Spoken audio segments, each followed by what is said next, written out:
Reste à Charleville pour le Cabaret Vert, page spéciale comme promis. Bonsoir, rebonsoir plutôt Mathieu Guiraud. On vous retrouve en direct avec Bintou Sidibé. Tous les deux, vous allez nous faire vivre le festival durant ces 4 jours. 100 000 spectateurs attendus, donc ceux qui sont déjà là sont-ils en forme, Mathieu? Eh oui, bonsoir Bintou. Bonsoir Mathieu.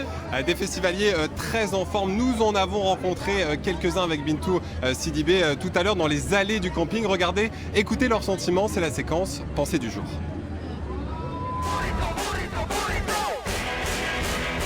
Quel est l'esprit du festival?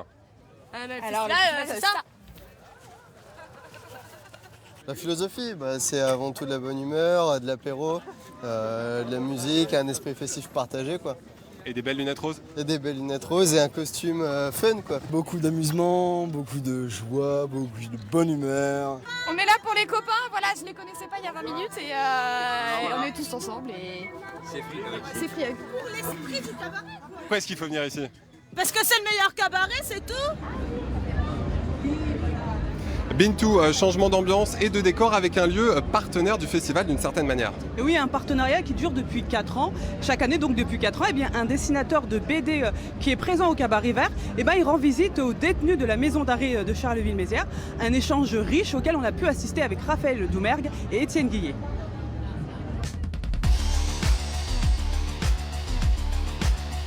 Je vous explique comment ça se passe un peu. On fait souvent des projets de 3 ou 4 pages qu'on envoie à plein d'éditeurs. En général, on a 2-3 réponses, si on est content.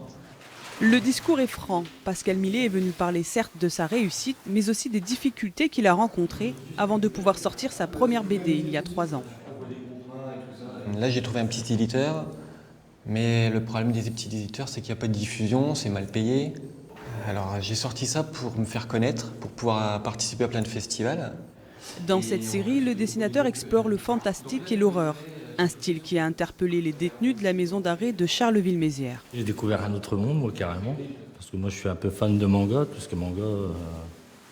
Mais quand j'ai vu cette BD-là, franchement, puis après, déjà pour nous, ça fait un peu de liberté en même temps, donc on découvre des nouvelles choses. Et puis c'est vrai que du restant, on s'en plaint pas.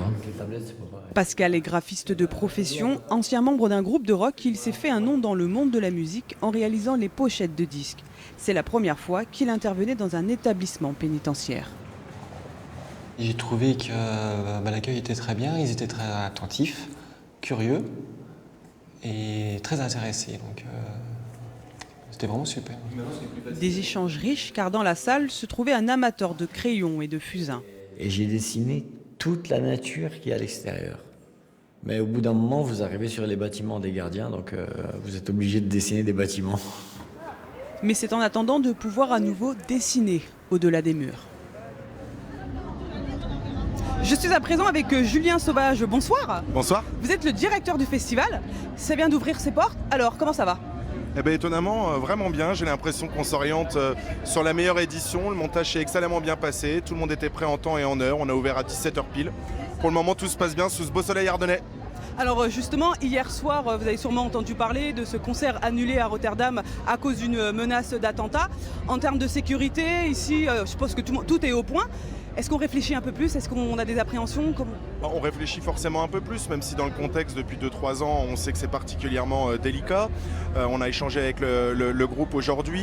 Il a pour le moment décidé de maintenir sa tournée. Puis vous savez, on accueille 100 000 personnes, donc on est déjà dans des conditions de sécurité vraiment renforcées sous l'égide du préfet des Ardennes. Donc pour le moment, tout se passe bien pour nous. D'accord, donc c'est un groupe en fait qui sera samedi ici en fait? Pour le moment, effectivement, il est bien entendu programmé le samedi sur la grande scène aux alentours de 17h. D'accord.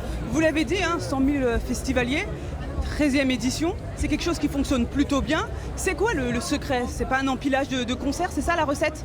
Je pense qu'à l'origine, effectivement, c'était beaucoup de gens qui se sont réunis, qui n'étaient pas forcément musiciens ni mélomanes, qui avaient envie de filer un coup de main au territoire des Ardennes, à notre avis injustement, des fois critiqués. On voulait montrer aux gens tout simplement, venez dans les Ardennes, venez voir à quoi ça ressemble, montrer aussi à tout le monde que des projets ambitieux peuvent être montés dans les Ardennes. Ici, on travaille sur des circuits de transport court. Tous les produits, boissons, restauration sont généralement issus de quelques dizaines de kilomètres, au maximum quelques centaines de kilomètres. Je pense qu'il y a une âme particulière, 2000 bénévoles encadrent l'événement. Je pense que ça se ressent et puis il y a un peu ce sentiment dans les Ardennes. On a la porte d'entrée vers le nord, c'est une terre qui est accueillante et je crois que le public le ressent. Le public le ressent, est-ce que ça veut dire aussi les artistes le ressentent quand ils vous disent oui ? Oui, bien entendu, mais puis après 100 000 spectateurs, il n'y a pas non plus des milliers de festivals en France qui peuvent proposer à un artiste de jouer devant autant de monde. Donc je pense que c'est un petit peu tout ça, une identité un petit peu propre au festival, des conditions d'accueil vraiment intéressantes et puis quand même un afflux de spectateurs vraiment nombreux. Merci beaucoup d'avoir accepté notre invitation et puis bon festival. Merci, bon festival de même. Nous, on va faire un tour du côté de la scène des Illuminations où actuellement, en ce moment même, le groupe Grindy Mamberg est en train de jouer. C'est un trio marnais qu'on a rencontré un peu plus tôt dans la journée et qui était très content de nous dire et qui avait hâte aussi de tester les chansons de leur premier album qui sortira le 15 septembre prochain. C'est de la pop alternative. Je vous propose d'écouter un extrait.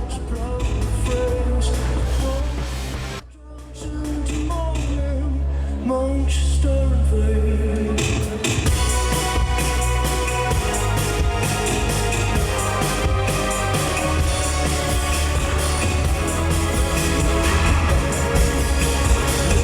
j'entends plus rien.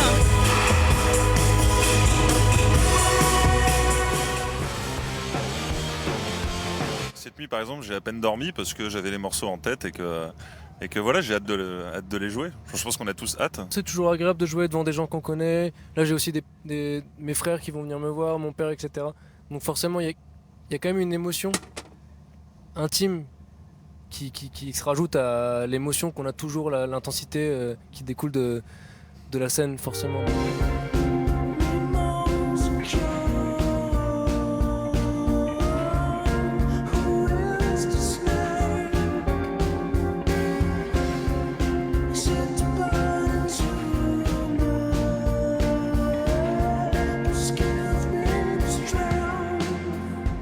Une chanson en plus que j'ai écrite particulièrement pour un de mes frères.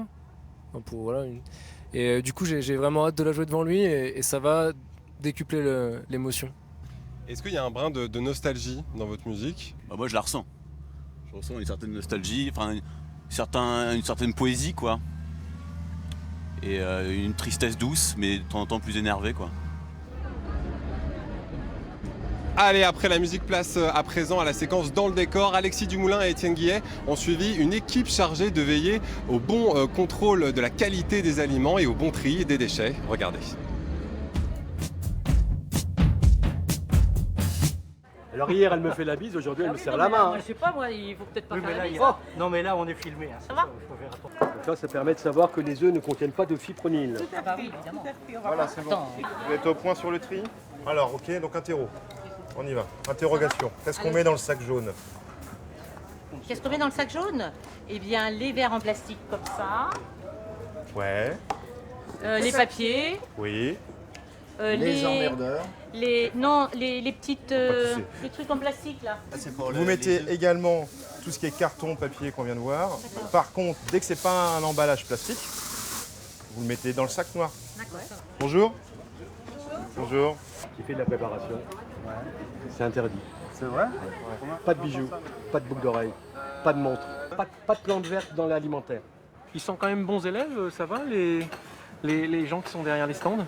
Ils sont bons élèves. Oui, ils sont bons élèves. Ils savent que, alors ça c'est des habitués, donc ils connaissent un petit peu notre manière de travailler. Les gens font preuve à chaque fois d'une écoute et d'une bonne volonté. Bintou, avant de se quitter, un mot sur le programme du soir ? Eh bien ce soir, il y aura de la pop, du hip-hop, du rock, le détail en images.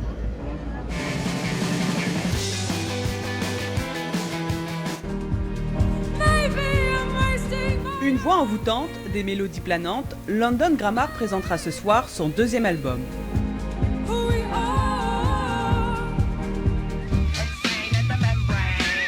Retour dans les années 90 avec une légende du hip-hop latino, Cypress Hill, ou le groupe américain qui a fait aimer le rap aux fans de métal.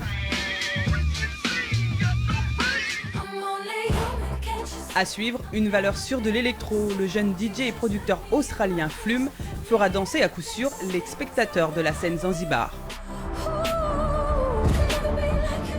Voilà Vincent, on sait que vous êtes un fan invétéré de London Grammar. On vous attend ici, dépêchez-vous de filer après le journal. Prenez votre place, il en reste.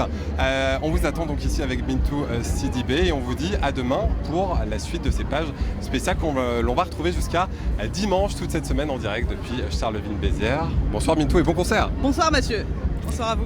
Merci Bintou, merci Mathieu, merci à tous les deux et à demain. Une seule adresse pour vivre l'événement, grandest.france3.fr. Notre équipe web est à pied d'œuvre pour vous offrir des petites pépites et anecdotes du festival. Et puis aussi des interviews d'artistes et des extraits de concerts bien sûr.